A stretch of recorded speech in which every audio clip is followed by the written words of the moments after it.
Hello, listeners. I'm your host, Jayasree, and you're listening to TALRadio powered by Touch a Life Foundation. Welcome to Leadership for Life with Kyra Cavanaugh, President of 15B Wellbeing, a company dedicated towards creating learning experiences for leading corporations, workplaces, teams, groups, and individuals.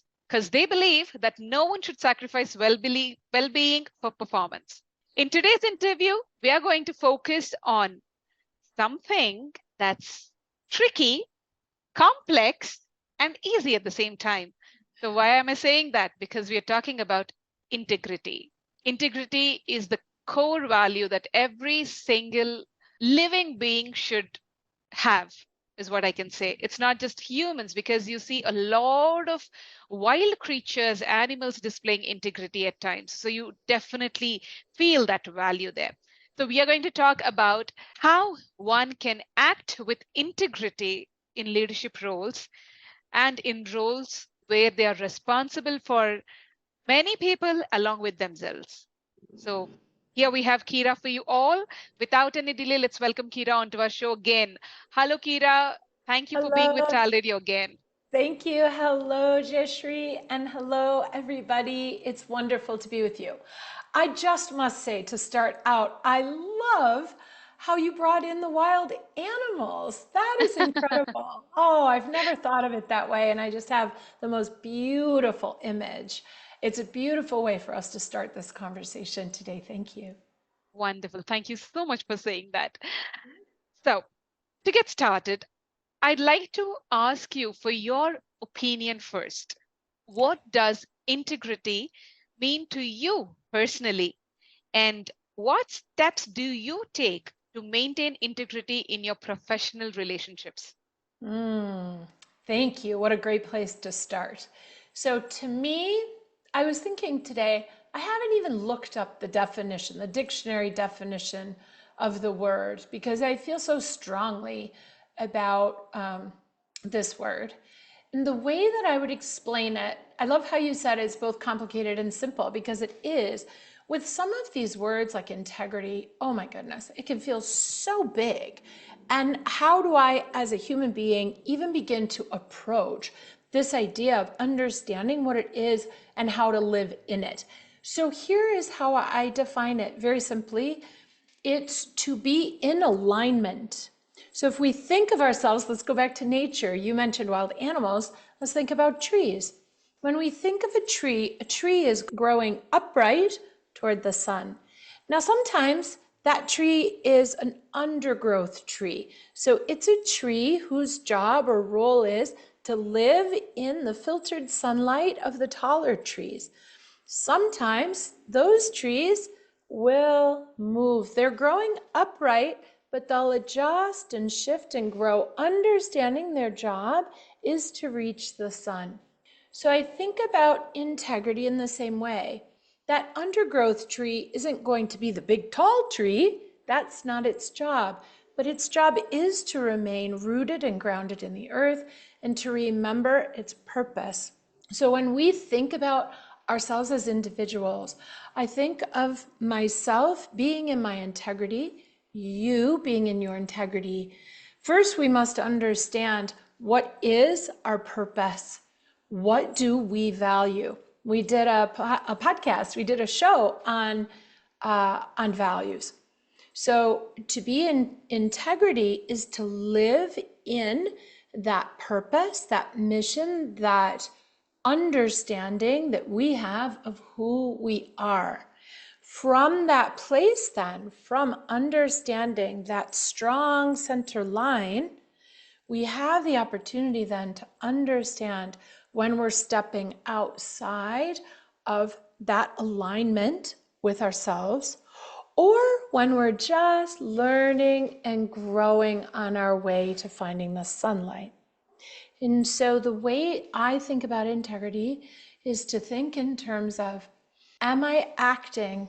Am I choosing? Am I saying? Am I doing? Am I deciding based on that center, so that I'm always doing those things from a place of core understanding and alignment?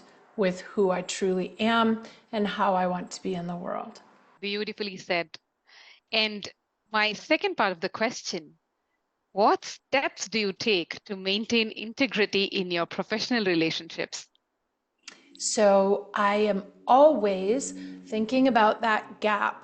So before I speak, before I send an email, before I present a topic, before we get together today, I come back to that sense of who I am. And that is cultivated over a lifetime through practices where we spend time by ourselves, getting to know ourselves. We've talked about that in prior shows. From understanding what's important to me and the role that I want to serve in the world. We've talked about that in prior shows in terms of values. So whenever I am speaking, I can simply ask myself, how do I want to speak in a way that conveys that alignment? How do I want to choose in a way that is living in that truth, in that alignment in myself? So I'll give you an example. If a family member is frustrating to me, if I'm not keeping in alignment and choosing with intention and purpose what I'm going to say, understanding that patience, for example, is something that I want to possess in order to have integrity. If I snap, if I yell, if I lose my patience, if I'm grumpy, if I'm frustrated, if I assume their intention, now I'm very far from my alignment. And the opportunity is for me to then, oops, I forgot to think about this before I reacted. How now do I come back into that integrity? Well, in that example, I'm going to do some self-assessment, to observe the choice that I made, to forgive myself for that choice, and to ask forgiveness from the other person for that choice. If I give an apology, but I don't really mean it, I'm out of integrity.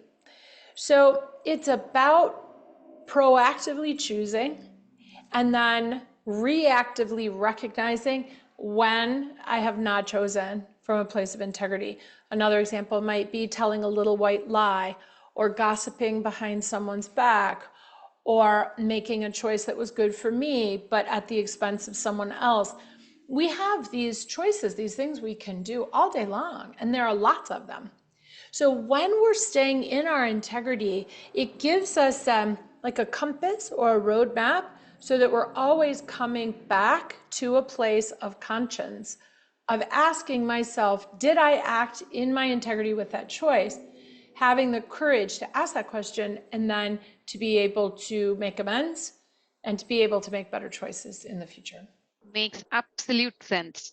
You have broken it down so simply that it's easy to connect and put our thoughts in place and then try to understand whatever you said. That was absolutely amazing. Having understood about your view, I'd like to ask you something that is really, really bothering to a lot of people in leadership roles, where it's kind of conflict, where how do you actually need to navigate those conflicts between personal integrity and organizational goals while ensuring our actions align with our values and principles? That's a very, very tricky spot where a lot of people really stumble. And it's extremely important that we, stay all ears, all eyes, so that we don't really, stumble there. So what is your take on this? Yeah, thank you. It's so important. So at our most basic level, the level of existence where we're thinking about our survival, sometimes we're going to make choices to work for a company or to buy from a company that may be outside of our values, that may be outside of our integrity. And I want to be very respectful of the times and the situations and the people, the choices that we all may make sometimes to do those things, to work in those places because we feel we have to survive. So I think it's very important to be having this conversation in reality. not just sort of the ideal philosophical meaning of integrity and how to live. That's also very important because we can be working toward that. Again, it comes back to conscious awareness. If I have made a choice to buy from a company that I know is not aligned with my values, for example, I may still make that choice, but I do so recognizing that gap that I was talking about. So let's bring it to work and to leadership. Organizations, more and more, are being encouraged, forced by the market or by individuals. In any case, however they got there, many employers, many organizations are stating their values now. So if we're going to live and lead in our integrity, it's very important to understand what is the employer's values. Have they stated them? Oftentimes they're listed on a website. Sometimes if we have a security badge, those words will be on the security badge. Have you done your due diligence? Have you done your analysis to understand what the organization's values are? And then how do you feel about those? Is the organization just putting those on a website or on your security badge, but not living into them? As a leader, we have an opportunity to square those things, to say, what are the organization's values and how do we act and choose, decide, manage conflict, avoid controversy? How are we doing that as an organization? And do those choices align with who I am as an individual before I ever get to work, and who I am in my beliefs, that tree again of me as a leader. So for example, I believe as a leader in recognizing, honoring, and respecting the integrity of my employees. That is integral to who I am as a leader. Now, if I work for an organization where they do not have that value, or they have the value but they don't act in that way, now we're out of alignment. So what do we do as individuals if we're out of alignment? What do we do as leaders if we're out of alignment? We have a responsibility to state what it is that we believe, to make choices within our sphere of influence, to be able to assert that alignment, that integrity, and to speak up, to speak truth to power, to ask the questions of the board, or in a town hall, or in a suggestion box, in the lunchroom, however it is that an organization is seeking feedback. And ultimately, we have to decide whether all of those best efforts for us as an individual and as a leader are enough to satisfy our sense of alignment, purpose, value. And if we get to a point where we've done the very best we can and we still can't get that alignment, then we have to make other decisions. We have to make choices. Do I need to stay here and sit in my alignment, affecting the small sphere of influence that I have? Is that enough for me to feel that I'm in my integrity? For some people it is. And or have I done all I can and I simply can't abide this organization's choice, in which case, to stay in my integrity, I need to move on. Wonderful again. That's very, very important because it naturally came to me to ask you about this when I was kind of figuring out what kind of questions should I ask you. This is a situation that a lot of us many a times get trapped into and struggle with. So thank you so much for breaking it down for us. Going on, so how do we foster an environment where individuals feel empowered to speak up against unethical behavior, and at times we may have to confront someone's lack of integrity as well? So how do we address that? Thank you for asking this question. So we are all going to come to that answer in our own unique way, based on our level of courage, based on our clarity around what is important to us and how do we stand in our integrity, and how much we want to be influencing overtly versus quietly in the choices, the small little choices. I don't mean little like they're not important, like those very simple choices that we make every day. So in the end, it comes down to a personal choice, and it comes down to courage. There are reasons why we'll stay quiet. And again, I want to be respectful and realistic about why people might not speak up. The world is full of lots and lots of different kinds of people. And so I think speaking up is part of being in your integrity. There are people who want to play a more background role. They don't want to be front and center, speaking truth to power as overtly as other people do. So rather than feeling bad about that, I think the way to think about it is everybody has a role and everybody has a style and everybody has an approach that is unique to you. So rather than thinking, I don't want to be the loud voice in the room, so I have no role to play, instead, being in our integrity is about recognizing what is the active role I am going to play. Being in my integrity means there's action involved, there's choice involved, there are words involved. We don't want to be passive aggressive. We want to be forthright. That's part of being in our integrity. So we all need to choose the role that we're going to play. How are we going to choose? Whether, as a leader, that could be through the choices we make as a consumer, the choices we make as an employee, the buying decisions we may make on behalf of the organization. To me, it all boils down to our humanity. So as a leader in an organization, to lead with my integrity is to create an environment that is psychologically safe.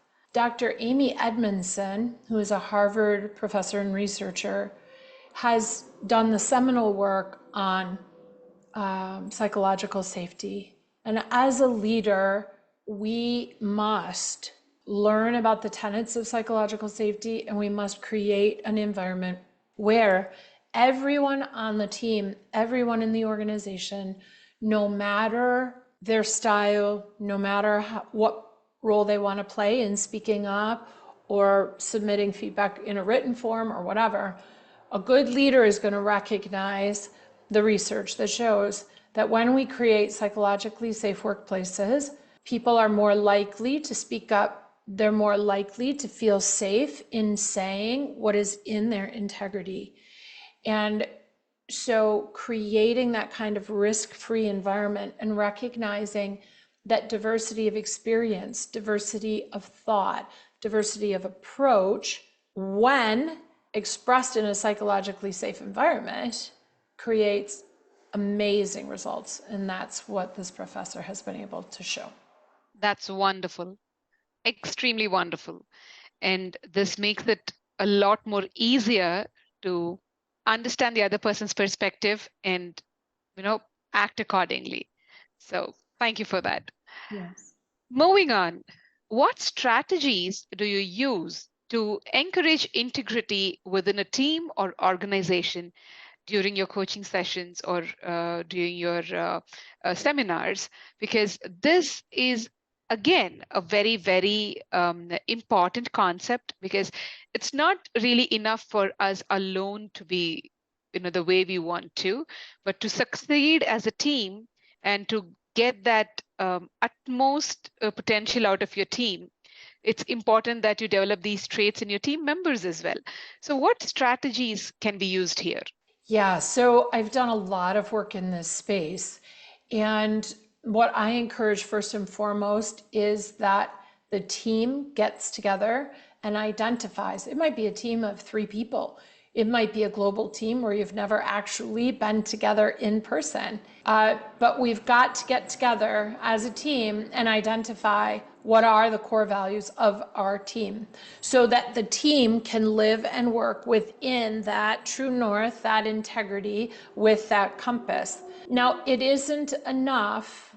And so hopefully then it's the individual on the team, and the organization who are all identifying values that may sound different, be different, but that in the end are all aligned. So whether I pick honesty, or whether my team picks vulnerability, or whether the organization picks courage, they're all interconnected. The challenge, and the thing that I challenge leaders on all the time, it's part of my integrity, it's core to who I am and a core belief I have about leadership, is that it is not enough to choose 5 words and put them on your security badge and then have everybody in the organization or everyone on the team live within those 5 values. What I've been able to show through training thousands and thousands of leaders, and they always, it's sort of this big light bulb moment for them where they have this awareness. So I'll share this with you because it may be helpful for those of you who are listening now.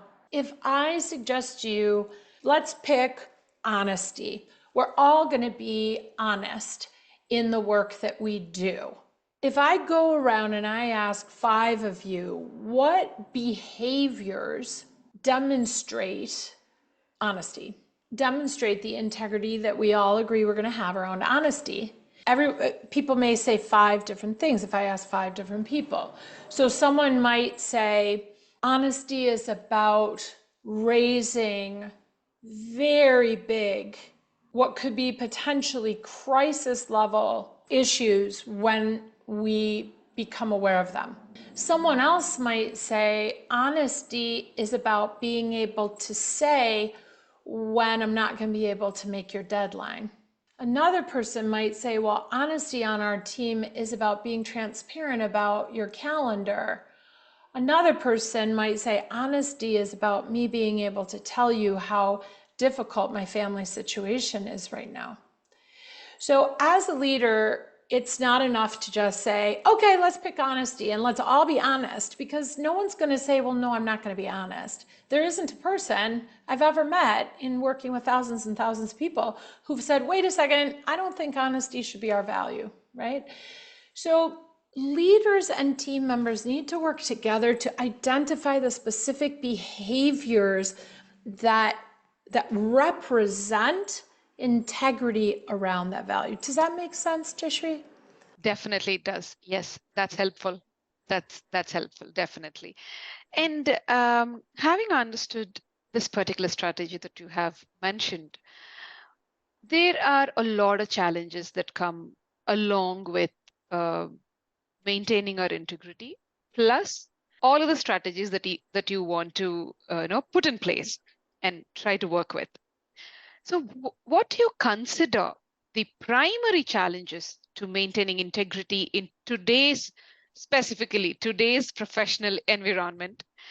And how can we handle the situations where errors in judgment test our integrity? So there is, I think that the biggest challenge that we're facing in the world is the sort of conflict created in organizations that can be working inside an organization around the pursuit for profit and even existence in some cases, and the humanity of the workforce. So what do I mean by that? For a very, very, very long time, individuals have primarily been perceived, at least in capitalist societies, as the machines or the capital by which the corporation succeeds. And when individuals are perceived as a cost center or as a necessary but fill in the blank component of our ability as an organization to succeed, then we are working at cross purposes. Deloitte every year publishes the Human Capital Trends Report. And I geek out on this every single year when it comes out, because I really do believe that they are leaders in recognizing how to bridge the gap to see employees as human beings. And in the most recent report, they called out something that has really captured my imagination around what they call shared value. So when we think about and talk about leadership, organizations, and individual integrity, what they're promoting as a concept for us to wrestle with is, how do we create shared value? How do we look at what human beings, it gives me the chills, how do we look at what human beings deeply desire? How do we then square that or integrate that work in tandem with organizations and what value the organization wants to create? And then how do we expand that to include what the community sees as valuable, and then expand it to the world? What are the world values that we all want to promote?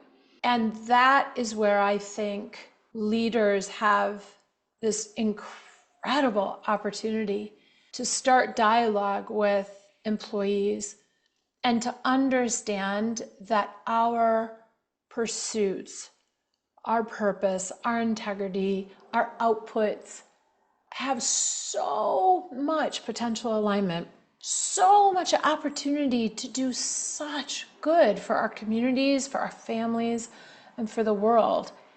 It's going to take us being willing to sit in the discomfort, to come back to alignment with the bigger meaning and purpose of life and humanity, caring for the wild animals, which is where we started this conversation.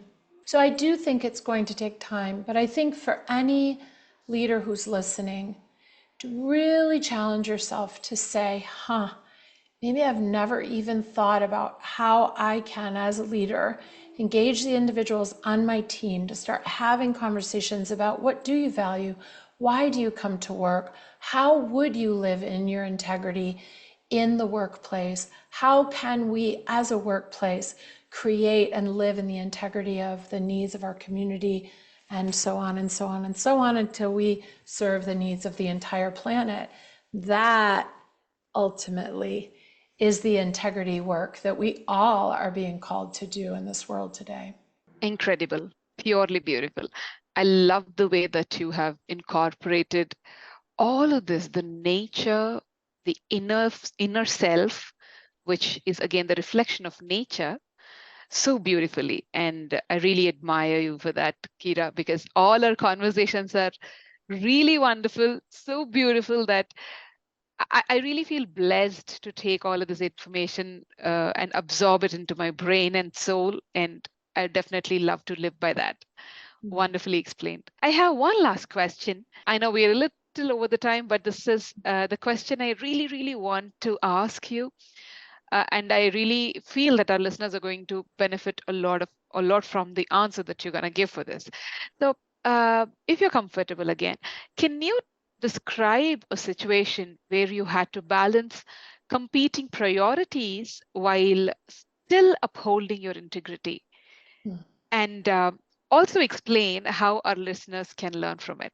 Yeah, this is such an important question. So about 6 years ago, I sold my first business. It was an impromptu decision that caught my team off guard. I was burning out from the stress of running this business, and I didn't realize it. I was acting as a leader very outside of my integrity, very much. And I still think about it today. So I became aware that I was acting very much outside of my integrity as an individual, as a leader, and decided to sell my business. And I wanted the very best for my employees. I wanted the very best for my business that I built from scratch with another person who was helping me lead it. I wanted that business to survive and thrive. And in the process of selling it, I found myself in a situation where the buyer, there were just, without getting into a lot of detail, there were a lot of unethical things that were happening. I'll leave it at that. And in every direction. It was getting more and more and more difficult, and the pressure was building and building and building. And in that moment, I realized that to be in my integrity meant that I needed to see this through no matter the difficulty, and to keep the different dimensions of the difficulty to myself. It was very important to me at that point that I protect the interests of the business and the people that I was working with, to keep them safe in my mind. And so I guess what I would say about that is we can have the very, very, very best intentions. We can go into situations, work for organizations, lead in the ways that we think are in our integrity, and we can find ourselves adrift. So it's very important to me always not to have these conversations in a vacuum or in some fairy tale existence. We can do our very best to stay in our integrity, to understand ourselves, to do all the things we've talked about today. And realistically, we can find ourselves so far from where we thought we meant to be. And in those moments, I encourage you to just take the time to understand and give yourself and the people around you compassion, forgiveness, and understanding for how you and conversely other people can end up there. Because it is so easy to judge ourselves. It's so easy to judge the people that are affecting us. It's so easy to have hindsight and be judgmental about it. And in the end, for me, being in my integrity meant coming back and forgiving myself, giving everyone involved time and space to heal, and to, I'm happy to say, very recently, be able to exchange apologies and continue to extend compassion, and to recognize that our journey to live in our integrity is not simple, and it will always be a challenge in various ways. And I think as leaders, it's critically important that we acknowledge our vulnerability and to promote an environment full of observation without judgment, compassion instead of anger and blaming and shaming. So I hope that helps. Thank you so much for sharing this with me and our listeners, Kyra. That's really courageous of you. And the reason I asked you this is because I have understood the person you are from our few interviews that that we've been doing, and our conversations outside of the interviews as well. So I'm really, really proud for the person that you are and for the way you're shining your light to everybody else. And I'm really, really thankful for you, to you that you are sharing all of this with our listeners as well. And I hope this will benefit all our listeners, and they learn from whatever you have just said, and they'll make sure that they live within that integrity. Thank Thank you you so so much. much for your wonderful time, Kyra, today as well. It was wonderful talking to you as always. Thank you so much. Thank you so much. Thank you, everyone. Have a beautiful day. You too. So that was Kyra Cavanaugh for all of our listeners today, and you're listening to TALRadio, powered by Touch a Life Foundation. This is your host Jayasree signing off for today. Stay tuned and keep learning.